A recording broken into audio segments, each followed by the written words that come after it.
അപ്പൊ അതിൻ്റെയൊക്കെ ബാക്കിൽ അതിന്റെ പരിപൂർണ വിജയത്തിന് പ്രധാന കാരണക്കാർ ഇരിക്കുന്ന നിങ്ങളാണ് എന്നതാണ് എന്റെ വസ്തുത.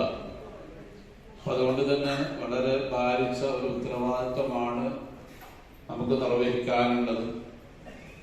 കുറെ കൂടുതൽ പരിചയമുള്ള ആളുകൾ ആണ് ഇപ്പോൾ ഇവിടെ ഇരിക്കുന്നതിൽ ബഹുഭൂരിഭാഗവും. ഫസ്റ്റിലെ നമ്പർ മേലെ വരുന്നത്, ഇപ്പൊ 1-ാം നമ്പർ പഠിച്ചിട്ട് അടിയിൽ, അതിന്റെ മേലെ 2, അതിന്റെ മേലെ 3, അങ്ങനെ ഇല്ല വെക്കുക. പിന്നെ 1 വാങ്ങിയിട്ട് 2 അതിന്റെ അടിയിൽ വെക്കുക, 3 അതിന്റെ അടിയിൽ വെക്കുക. നേരെ ആദ്യത്തെ അക്കത്തിൽ 1 മേലെ വരണം, 2 അതിന്റെ അടിയിൽ വരണം, അങ്ങനെ വെക്കണം. അവ്യക്തമായ പദങ്ങളോ വാക്യങ്ങളോ വന്നാൽ സംശയ നിവാരണം വരുത്താവുന്നതാണ്. ഇവിടെയാണ് ആകെ വലിയ സംശയം, മാറാത്ത സംശയം ഉണ്ടാവല്. അപ്പൊ അതുകൊണ്ട് ഒന്നിച്ച് വായിച്ചു കൊടുക്കണ്ട. തിരിയാത്തതുണ്ടാവുമല്ലോ ചിലപ്പോൾ ചോദ്യത്തിന്റെ ഹെഡിങ് ഒക്കെ. അപ്പൊ അതൊക്കെ നമ്മള് ചിലപ്പോൾ പറഞ്ഞു കൊടുക്കണമെങ്കിൽ അത് എന്താണ് ചെയ്യേണ്ടതെന്ന് അവർക്ക് അറിയുള്ളൂ.